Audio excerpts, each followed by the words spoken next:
dirty little secret. I've been here 50 years, and it's nowhere in the world that in 50 years of them doing this, that it's just the police. I've Right. been in prison longer than I've been alive. Right. It takes a lot more strength, right, to not only survive extreme conditions, but to forgive those who put you in that position to have to survive in the first place.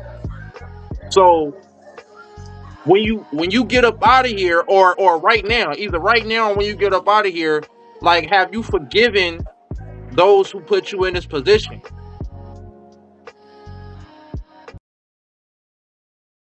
So this is Last of a Dying Seed, and today I have Joseph Bivens on the channel today. He's an old Folsom State Prison, been down half a century, and he chose the movie 12 Years a Slave.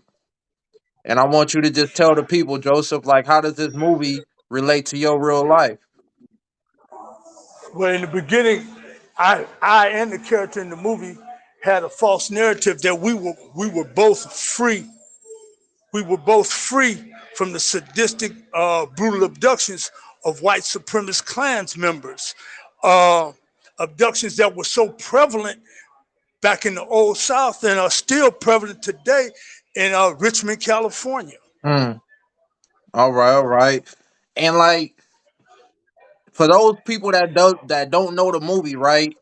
12 Years a Slave is about a character, but also a real person in real life named Solomon Northup, right? And he was a free man, lived in Washington, living his life, had a family, doing everything right. But then he was abducted. He was kidnapped and he was falsely accused of, being a slave man, thrown on his plantation. And Joseph right now, he's on a modern day plantation, which they call prison. And it took him 12 years, to finally get his freedom back. But Joseph, you're still in there. So, like, what does that do to you mentally, to have to go through that?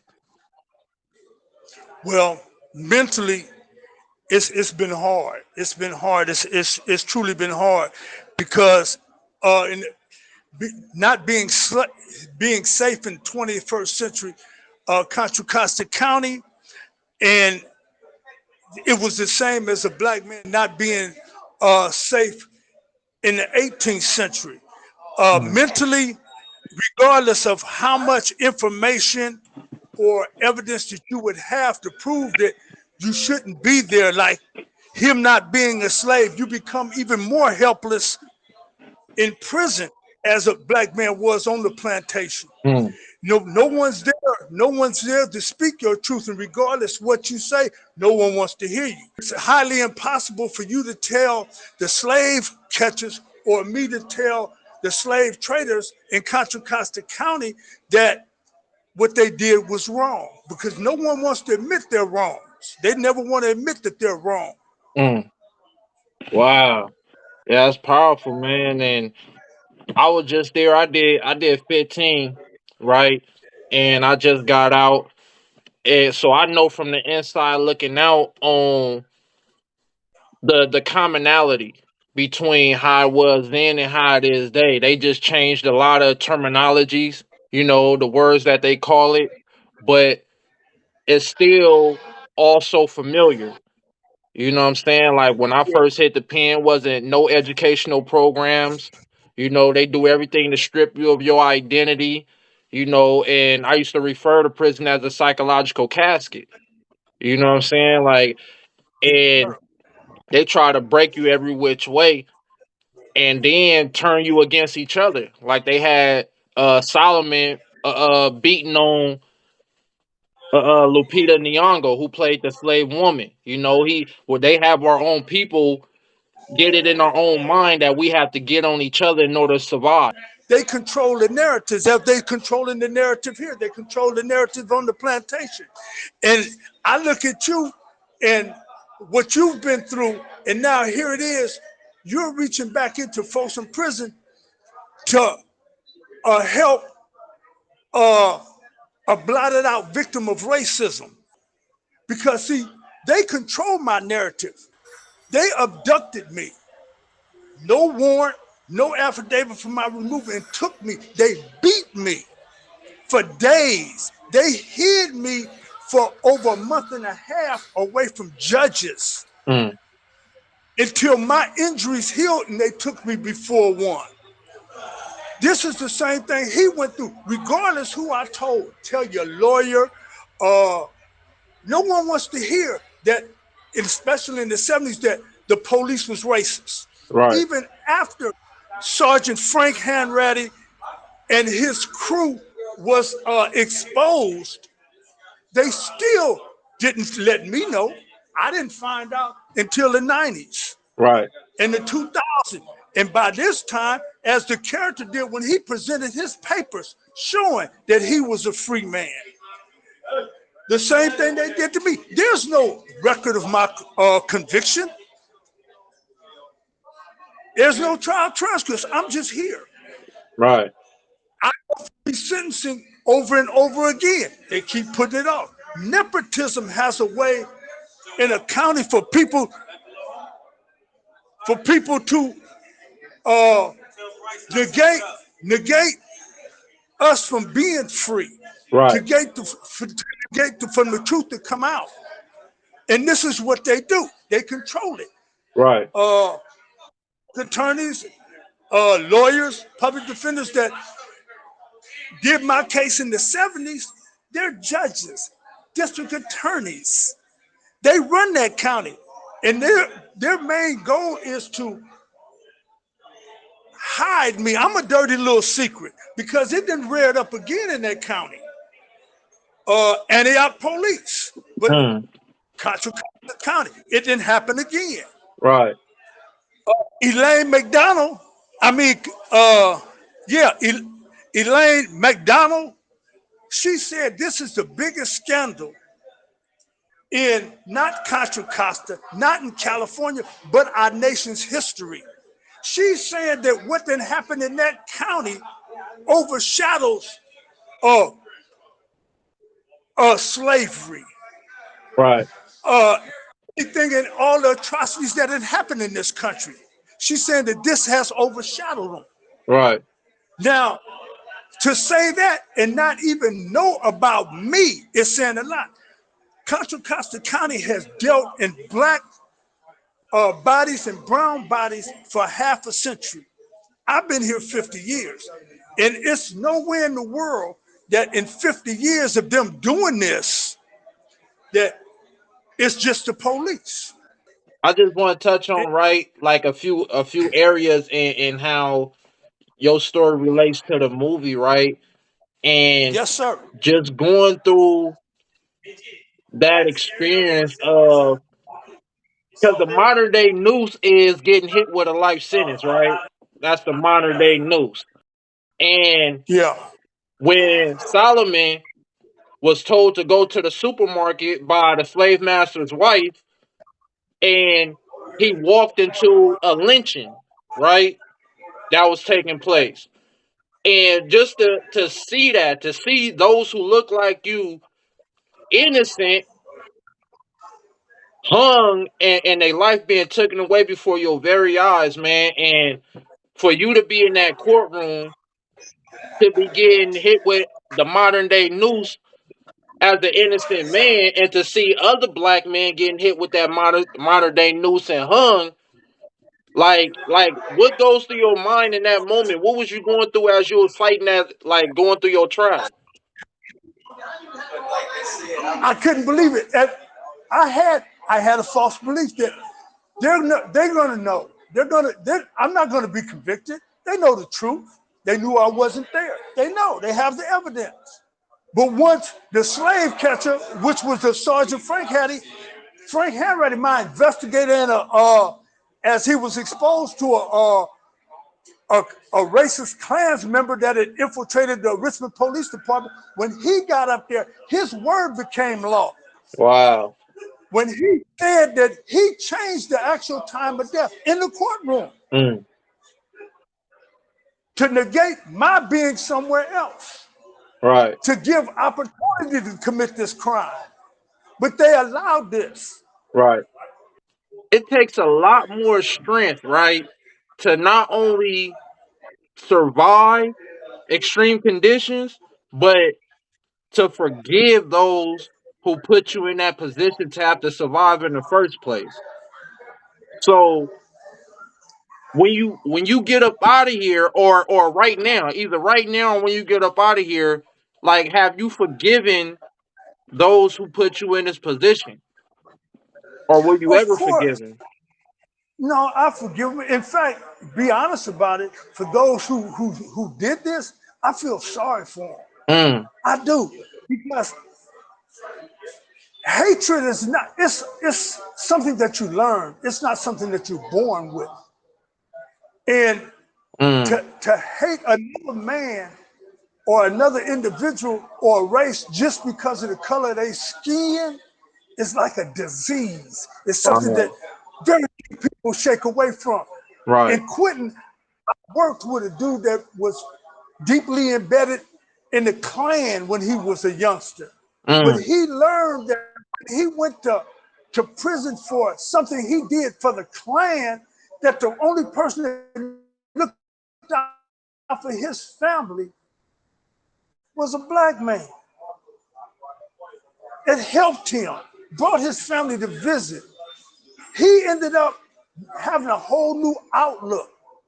But people that just hate for no reason, I feel sorry for them right, because they don't know any better. They'll never know the truth. They'll right, never understand the disease they actually have. right. I don't. I I feel some kind of way about it. What they did to me. Oh, I feel some kind of way about it. I'd be lying if I say I didn't. Mm, But I don't hate them. right. I don't let what they did to me. I don't let it take up that much time in my life Mm, because they did enable me to learn. I learned so much. I write programs. I've right, learned to communicate. I've learned to enrich people's lives. right. I I'm from up north. When I'm on the mini yard, I'm over there on the crip in the crip area. That's where Right. I stay.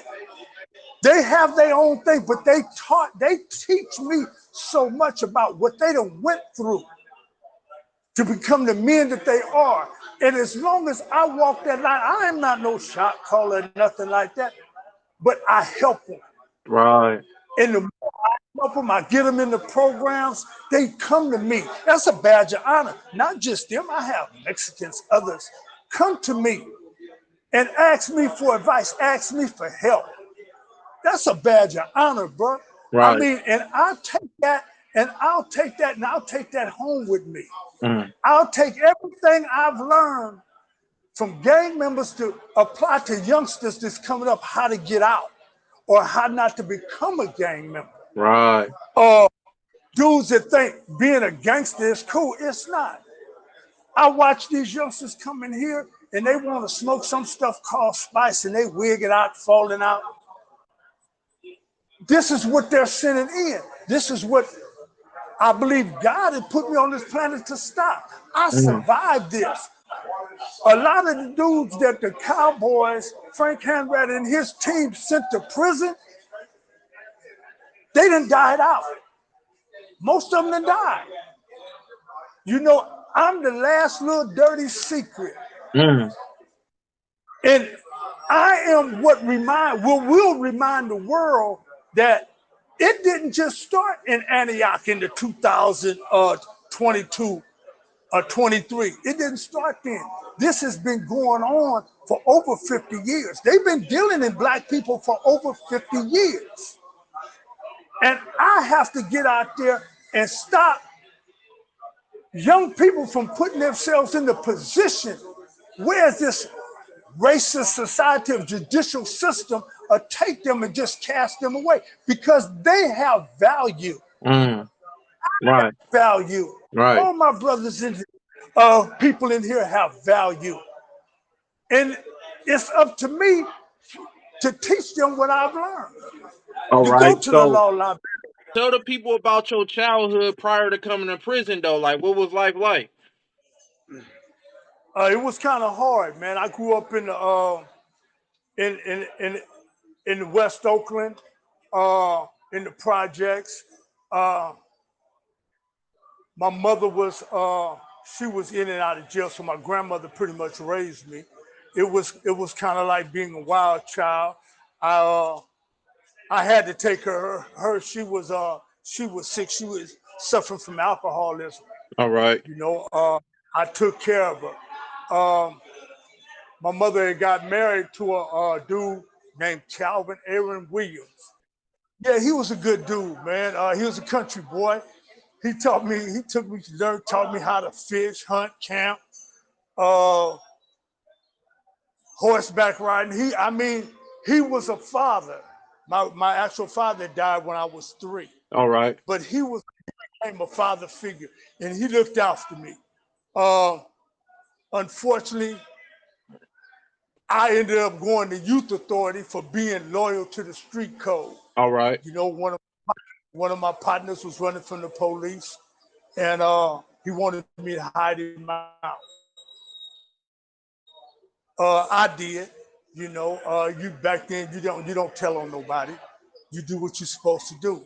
And I was sent to youth authority for aiding and abetting. All right. You know, I did 2 years in Preston. I got out. It was hard. They didn't have any programs like the ones that they have now. Um, and I struggled, so I started selling drugs and staying in the life. Right. I left Oakland. I left Oakland and went to Richmond. And I kind of fitted in Richmond. It was a little gangster, but hey, I fit in. Right. All right. But unknown to me, I knew about how the police were, but I never, I never thought nothing like that would ever happen to me. I mean, I was just a little small time drug dealer. I wasn't harming anyone. You know, I wasn't killing, shooting at people. I wasn't doing none of that because that wasn't. How But many times you went it to doesn't board? matter. Oh, about 13. 13 times. And it's been the And same for same denial. this this last one was a little rougher because they wanted. Usually, they want you to confess to take responsibility for your actions, and I refused to take responsibility of killing a friend, a person that he wasn't a best friend, but he was. Robert Jones was my friend. All right. You know, Robert was my friend. Him and his girl. I didn't know her that well, but he was my friend and my neighbor for a while. And I refused to take responsibility for that. Even for the 3 or 4 nights they beat me, trying to make me confess to a murder that I didn't commit. I refused to do this. So now that it became that you don't have to, the laws change, you don't have to take, uh, admit to a crime. You just have to do the institutional adjustment. So a few years ago when I went, they asked me to do 3 programs. I did Right. 14 self-help programs. I You did said 14 14? self-help programs. Yeah, I did 14 programs, and now I'm a life skills facilitator. And folks, Wow. I do everything that I'm. They I went back. The commissioner Chappelle, he told me that he used a 25-year-old disciplinary for wine beef as a reason to deny me parole. So A because of a 25-year-old 25-year-old, 115. so because of a 25-year-old, you already been down 50 years. So for a 25-year-old, wine beef, not a violent write up, but a wine write up, they saying that you Yeah, are still a threat to society. yeah, that's what he did. He told me point blank that Wow. nothing that I've done in prison can outweigh what I've done on the streets. I've Right. been in prison longer than I've been alive, Right. but that counts for nothing. I So started Squires. Right. I participated in Squires in San Quentin. I wrote a youth program. Me and another old lifer named Gary Williams, we wrote Prisoners Outreach in Solano. They call it POP now. Oh, Prisoners oh yeah, I Outreach heard about Program. that.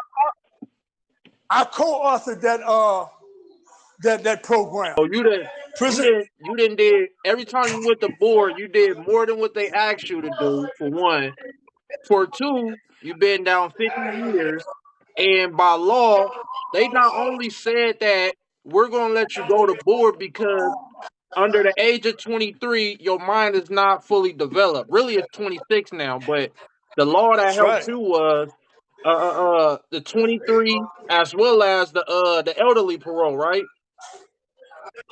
Youth offender and elderly parole. Yeah, Right. So but they the, they sto- they the give it straight weight, but that's just lip service. right, That's exactly. just lip service.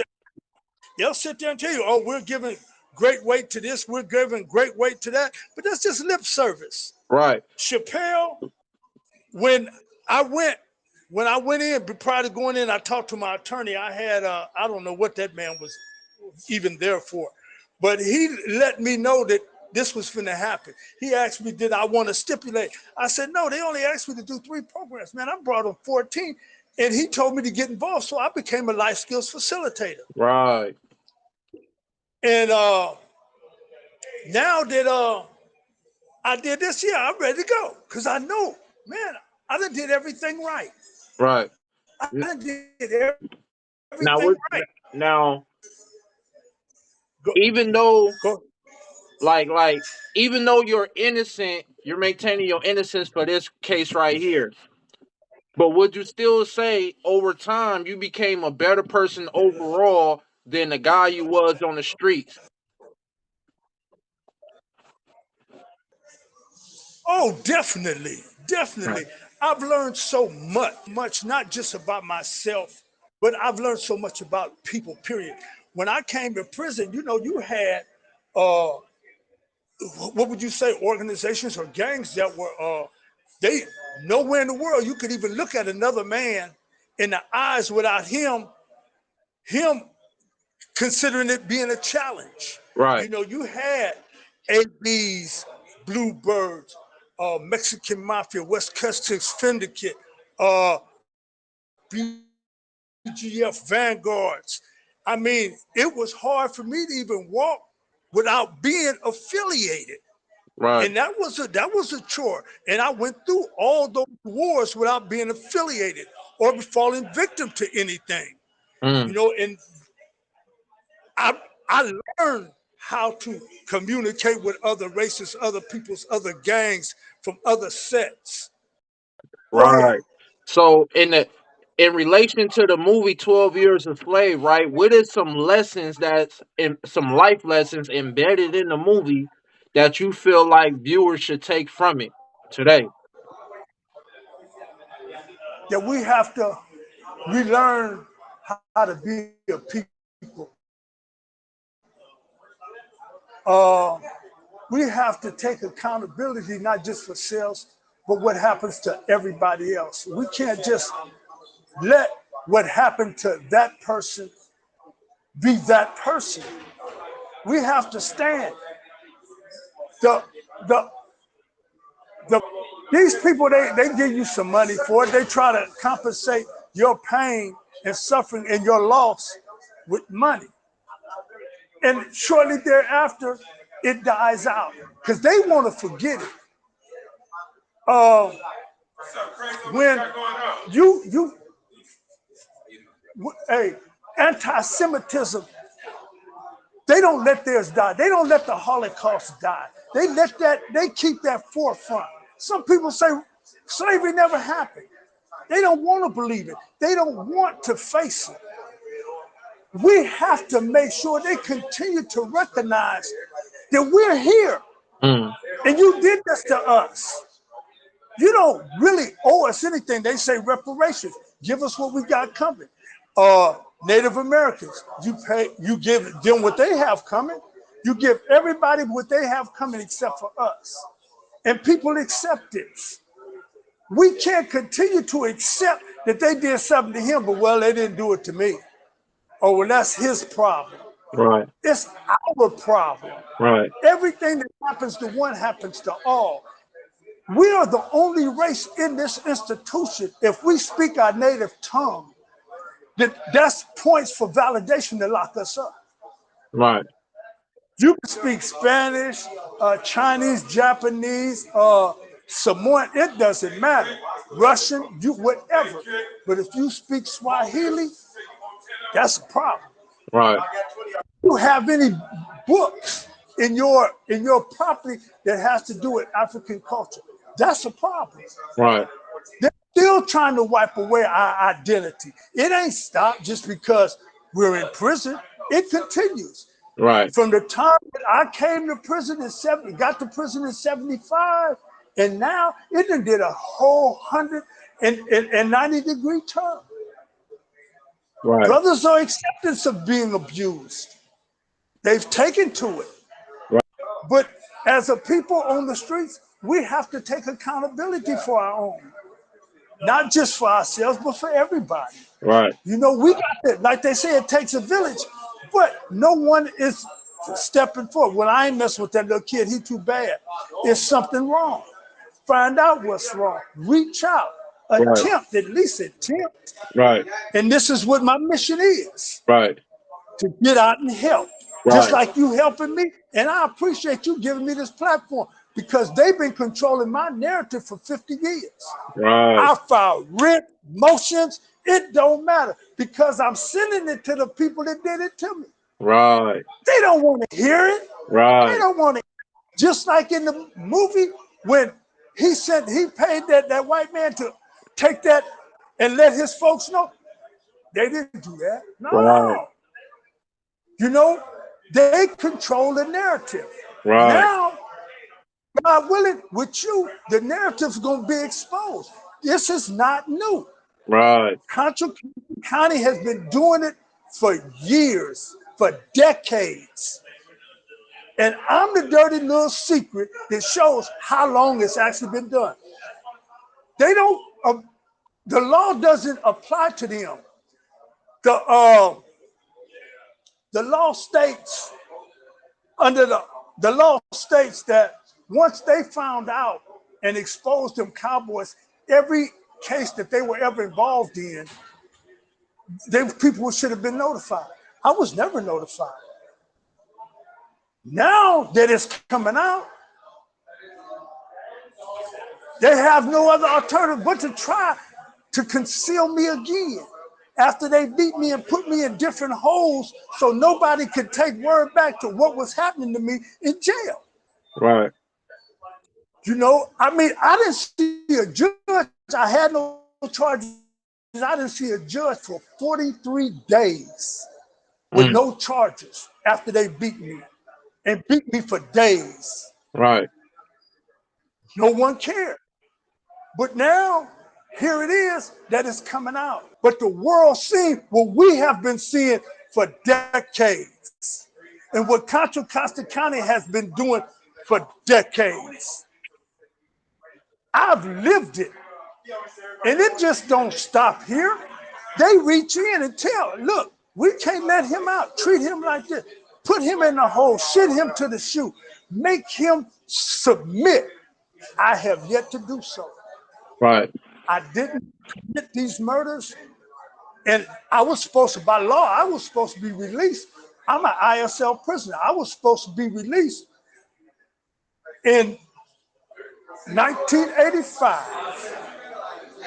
Only thing I had to do was admit to something I didn't do, and I would have went home in 1985. Right. Or I just want to remind people that we touching on 12 years a slave, you know, and Joseph Bivens, he's in Old Folsom State Prison and he's been down half a century, still maintaining his innocence. He's been a man that's been captured, you know what I'm saying? Like I like to put emphasis on these words that I'm using because we were looked at so long as animals. You know what I'm saying? So when you look at terms, a lot of people glaze over these words. Like when a person is captured, he's looked at that's animalistic type terms where we was being hunted. You know what I'm saying? And when you're snatched and thrown into a plantation, today we call it being state property. Back then we was property. You know what I'm saying? And when you're looked at as property, that's less than animal. You know what I'm saying? They say we was 3/5 of a human being. You know what I'm saying? So Yeah. Joseph Bivens was kidnapped himself, wrongfully convicted, in order to justify enslaving or re-enslaving our people, you know what I'm saying? And continuing the cycle of turning human beings into property. And still to this day, you know what I'm saying, on the modern day plantation, it's set up to keep the mind captive. We hope Makes everybody that's watching this, they gain some insight, they deepen their understanding, and with that understanding, they get back in touch with their humanity. And when you get back in touch with your humanity, it impacts the way that you approach other people, the way you behave towards people. You know, you won't be so quick to judge, because when you allow people to control your narrative, it's going to directly contradict what your story will be. So I'm allowing y'all not to just read about Joseph Bivens in the news, not just listen to what the newspapers say. No, y'all hearing it from his mouth. This is his own words, you know, and watch it over and over, share it with your friends and family, allow them to see, the dark side of America. So I appreciate you for coming on, Joseph, and man, we hope that this just helps to give your story a bigger platform. Thank you, man. I really appreciate it. You ask plainly, so I will tell you plainly. What amused me just then was your concern for my well-being in this heat. And quite frankly, the condition of your laborers. It is horrid. The hell? It's all wrong. All wrong, Mr. Epps. They ain't hired help. They're my property. You say that with pride. I say it as fact. This conversation concerns what is factual and what is not. Then it must be said that there is no justice nor righteousness in this slavery. But you do open up an interesting question. What right have you to your niggas? When you come down to the point. What right? I bought them. I paid for them. Of course you did, and the law says you have the right to hold a nigga. But begging the law's pardon, it lies. Suppose they pass a law, taking away your liberty, making you a slave. Suppose. That ain't a supposable case. Laws change, Epps. Universal truths are constant. It is a fact, a plain and simple fact, that what is true and right is true and right for all. White and black alike. You compare me to a nigger bass? I'm only asking in the eyes of God, what is the difference? Might as well ask what the difference is between a white man and a baboon. I seen one of them critters in Orleans know just as much as any nigga I got. Listen, Epps. These niggas are human beings. If they are allowed to climb no higher than brute animals, you and men like you will have to answer for it. There is an ill, Mr. Epps. A fearful ill resting upon this nation. And there will be a day of reckoning yet.